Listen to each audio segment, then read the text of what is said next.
Welcome to RTV. నేను మీ గయాజ్ని.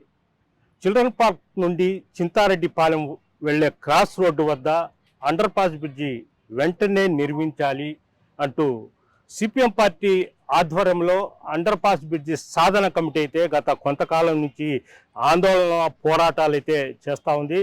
అయితే హఠాత్తుగా అంటే ఈ నెల 16వ తేదీన ఈ ప్రాంతంలోనే మానవహారం ఏర్పాటు చేస్తున్నట్టు కూడా వాళ్ళు ప్రకటించడం జరిగింది. ఎందుకో పాలకులు హఠాత్తుగా అండర్ బ్రిడ్జి వచ్చేస్తుంది, ఇదిగో పులి అదిగో నక్క అన్నట్టు వాళ్ళు అయితే ఎంపీ ఆఫీస్ నుంచి ఒక ప్రకటన, అదేవిధంగా మంత్రి పొంగూరు నారాయణ ఆఫీస్ నుంచి మరో ప్రకటన, అదేవిధంగా డీసీఆర్బీ అంటే జిల్లా పరిషత్ సమావేశంలో కూడా నెల్లూరు జిల్లా ఇన్ఛార్జ్ అయితే ఫరూక్ కూడా సేమ్ ఇదే ప్రస్తావన తేవడం జరిగింది. అయితే పాలకులు దీన్ని డైవర్ట్ చేయడం కోసము ఒక పథకం ప్రకారం ఇది తెర మీదకు తెచ్చారా, లేదంటే ఈ క్రెడిట్ సిపిఎం పార్టీకి వెళ్ళుతుందా అనే అనుమానాలు లేకపోలేదు. ప్రస్తుతం దీని మీద మాట్లాడేందుకు అండర్ పాస్ బ్రిడ్జి సాధన కమిటీతో పాటు చాలా మంది ఈ స్థానికులు మొత్తం ఉన్నారు. వీళ్ళతో కూడా మాట్లాడే ప్రయత్నం అయితే చేద్దాం. ప్రధానంగా ముందుగా మనకు మాజీ ఎమ్మెల్సీ విఠల సుబ్రహ్మణ్యం గారు ఉన్నారా, ఎంతో మాట్లాడారు. సార్ చెప్పండి, అసలు ఎందుకు హఠాత్తుగా తెర మీదకి కొత్త వాదనలు వచ్చాయి? మంత్రి, ఎంపీ, జిల్లా ఇన్ఛార్జి మంత్రి మొత్తం రకరకాలుగా చెప్తున్నారు. దీన్ని మీరు ఎలా చూస్తారు? ఇది వాస్తవమా కాదనేది ఒక పాయింట్, కానీ ఉన్నట్టుండి అందరూ హడావుడి పడడం చూసినట్టుగానైతే ఇదేదో ఆందోళనకరమైనదిగా మారే ప్రమాదం ఉందని వీళ్ళంతా గుర్తించారని నేను అభిప్రాయపడుతున్నాను. అంతవరకు ఈ సాధన కమిటీ, ఈ ప్రజానీకం యొక్క ఆందోళన విజయవంతమైందని మేము ఫీల్ అవుతాం.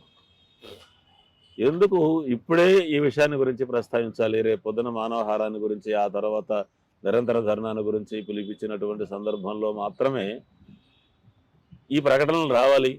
20 రోజుల ముందరో 25 రోజుల ముందరో ఎందుకు రాలేదు? ఇది దీన్ని ఎవరికైనా సులభంగా అర్థమయ్యే విషయం. రెండవది, ఇలాంటి ప్రకటన ఒకసారి కాదు, 2 సార్లు కాదు, ఇది 3వసారి రావటం. ప్రతిసారి ఏదో ఒక ఆందోళన జరిగినప్పుడు, ఒక ప్రమాదం జరిగినప్పుడు ప్రజల అటెన్షన్ని ఆ వైపుకు ఈ వైపుకు మళ్లించేదానికి ఒక ప్రకటన చేయటం, మళ్ళీ జనం దాన్ని మర్చిపోతారనుకోవటం, మళ్ళీ వాళ్ళు మర్చిపోవటం, ఇలా జరుగుతూనే ఉంది. ఎంతకాలమైనా జరుగుతూనే ఉంది. అందువల్ల దీన్ని నమ్మడానికి ఏమాత్రం మాకైతే ఇష్టంగా లేదు, ఏమాత్రం విశ్వాసం కుదరడం లేదు. రెండవది, ఇద్దరు ప్రకటన చేస్తే ఒకరికి 115 కోట్లు, ఒకరికి 121 కోట్లు అంటే ఆ జీవో ఏమి లేదా? ఆ శాంక్షనింగ్ ఆర్డర్ ఏమి లేదా? అందులో ఒక అమౌంట్ అనేటటువంటిది ఏమి ఉండదా? ఇద్దరికి 2 అమౌంట్లు ఉంటాయా? కాబట్టి అది కూడా నమ్మకం తక్కువగా ఉన్నటువంటి విషయంగానే కనిపిస్తాం. ఈ హడావిడి మీరు పడండి, కేవలం హడావిడి పడడం కాకుండా వాస్తవంగా ఈ బ్రిడ్జి శాంక్షన్ అయ్యేదానికి చర్యలు తీసుకోండి. ఇదేం రాజకీయ వ్యవహారం కాదు. దీనివల్ల మేమేమి రేపొద్దున ప్రజాప్రతినిధులం అయ్యేదో, అధికారంలోకి వచ్చేదో ఏమీ లేదు. జనం అన్యాయం అయిపోతున్నారు. మీరు ఎన్నికైనటువంటి ప్రతినిధులు, బాధ్యత మీరు తీసుకోండి. ఇంకా మా వైపు నుంచి మేము ఏదన్నా ప్రజల ఒత్తిడి అవసరం అని అనుకున్నట్టయితే ఆ సహకారం కూడా మేము చేస్తాం. అంతేగాని మభ్యపెట్టేటటువంటి పనులు చేయడం కానీ, ప్రకటనలు ఇవ్వడం కానీ చేసినట్టుగానైతే తీవ్రమైనటువంటి అవమానకరమైన విషయంగా మారుతుంది. మీకు కూడా అన్యాయం అవుతుంది.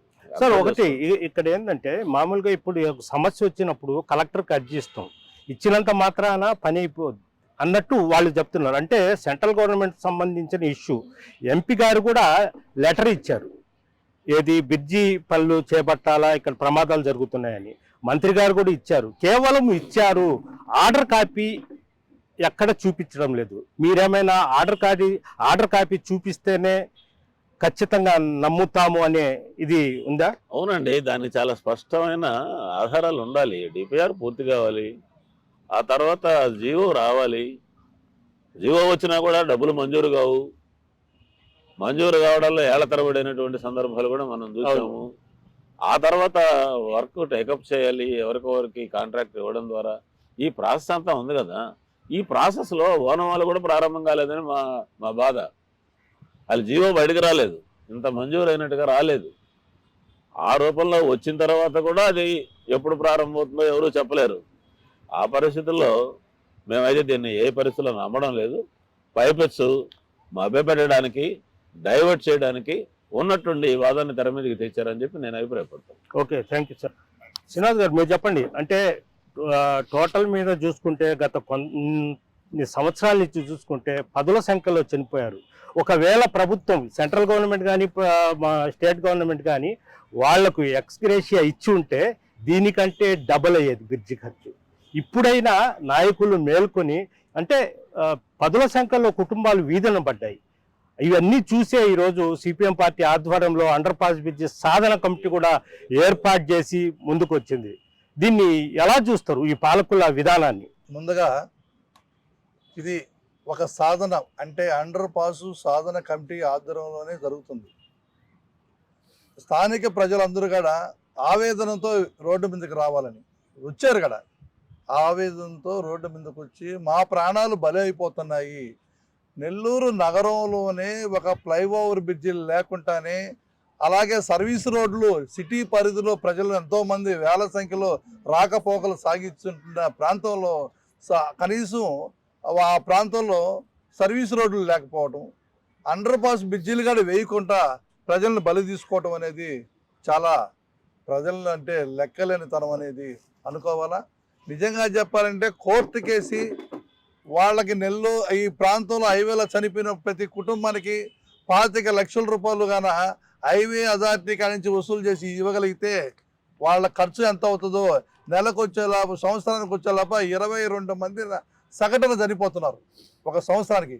దాదాపు ఇప్పటికీ 18 ఏళ్ళగా ఆ ప్రాంతంలో ప్రజలు ఎంతోమంది ప్రాణాలు కోల్పోయినారు. అదేవిధంగా ఎంతోమంది వికలాంగులు అయిపోయారు. అదేవిధంగా అక్కడ ఆ ప్రమాదాలు కంటిన్యూటీ అవుతుంటే ప్రజాప్రతినిధులుగా ప్రజలు ఎన్నుకోబడ్డ వాళ్ళు ఎందుకు మనసు పెట్టడం లేదో అనే విషయం అయితే వాళ్ళ అధికారాలు చేపట్టే వారికి మాత్రం మీ వెంట మేము ఉంటున్నాం అని అంటున్నారు. కానీ అధికారం చేతికి వచ్చిన తర్వాత ఆ ప్రజలు చచ్చిపోయినా పర్వాలేదు అనే పాయింట్లో ఉన్నారనేది అనిపిస్తుంది.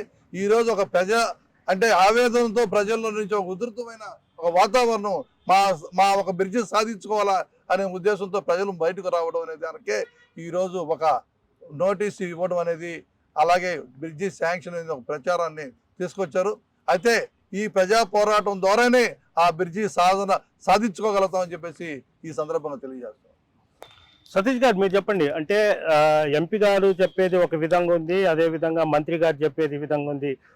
అంటే ఎమ్మెల్యే గారు ఇంకా చెప్పలేదు అనుకుంటా, నెల్లూరు రూరల్ ఎమ్మెల్యే కోటం అంటే ముగ్గురు ఒక వేదిక మీదకు వచ్చి ఇది ఆర్డర్ కాపీ ఉంది, తెచ్చాము, నిర్మాణ పనులు చేపడుతున్నాము అంటే అప్పుడు మీరు మానవహారం మొత్తం కార్యక్రమం ఫుల్ స్టాప్ పెడతారా? ఎస్, దీనికి ఒక ఖచ్చితమైనటువంటి నిర్ధారణ అనేది అవసరం. ఆ అవసరం అనేది ప్రజలందరూ కూడా చూపించాలా, తెలియజేయాలా. ఇప్పుడు భిన్నమైనటువంటి ప్రకటన అనేది రావడం జరిగింది. ఆ ప్రకటన ద్వారా ప్రజలు అయోమయ పరిస్థితిలో ఉన్నారు. ఒకరు 115, ఇంకొకరు 121, మరొకరు కాముగా ఉన్నారు. ఇది కాదు కదా, ప్రజలకి ఖచ్చితమైనటువంటి సమాధానం జవాబు ఇవ్వాల్సినటువంటి ప్రజాప్రతినిధులు ప్రజల యొక్క ఆలోచన విధానాలని, ప్రజల యొక్క పోరాటం పట్టిమని పక్కదావ పట్టించే దానికోసంగానే ఈ రకమైనటువంటి ప్రకటన చేశారు అన్నది ప్రతి ఒక్కరు కూడా అర్థమవుతుంది. ప్రజలకి ఏదైతే చెప్పదలుచుకున్నారో అది కాగితం రూపేణా, ఇదిగో శాంక్షన్ అయింది, శాంక్షన్ లెటర్ ఇదిగోండి, ఎస్టిమేషన్ లెటర్ ఇదిగోండి అని చెప్పినంత వరకు ఈ యొక్క పోరాట సాధన కమిటీ ఆధ్వర్యంలో జరిగేటటువంటి కార్యక్రమం ఆగదు. రేపు ఆ నవంబర్ 16వ తారీఖున జరగబోయేటటువంటి కార్యక్రమంలో ప్రజలను మరింత ఆలోచింపచేసేటటువంటి విధంగా ఆ యొక్క కార్యక్రమం ఉండబోతుంది. తద్వారా భవిష్యత్తులో జరగబోయేటటువంటి కార్యాచరణ కూడా పోరాట కమిటీ చర్చించి పని అక్కడ మొదలుపెట్టేంత వరకు వివిధ దశల్లో రకరకాల కార్యక్రమాలని నిర్వహిస్తామని చెప్పేసి మేము తెలియజేస్తున్నాం. ఓకే, మీరు చెప్పండి, అంటే ఈ పాలకుల ప్రకటనలు ఎలా చూస్తారు మీరు? నిజంగా అది వైరుధ్యమైన ప్రకటనలు రెండు. ఏది నిజం అనేది ఈరోజు జనాలందరూ కూడా చాలా అనుమానాలు వచ్చేసినాయి. వాస్తవంగా ముందు ఒక ప్రకటన వస్తానే నారాయణ గారు 121 కోట్లు శాంక్షన్ అయిపోయిందని చెప్పంగానే అందరూ శాంక్షన్ అయిపోయింది అని చెప్పి మాకు కూడా ఈ సాధన కమిటీ ఉన్న వాళ్ళందరూ కూడా ఫోన్లు చేసి మనం సాధించా అన్నారు. మళ్ళీ ఎప్పుడైతే ఎంపీ గారు 115 కోట్లు అని అన్నారో వెంటనే డౌట్ వచ్చింది. రెండు, దానికి ముందు రోజు జిల్లా పరిషత్లో మంత్రి గారికి రూరల్ ఎమ్మెల్యే గారు వినతిపత్రం ఇవ్వడం, ఆ వినతిపత్రంలో ఈ బ్రిడ్జి అండర్ పాస్ బ్రిడ్జి కావాలని కోరడం.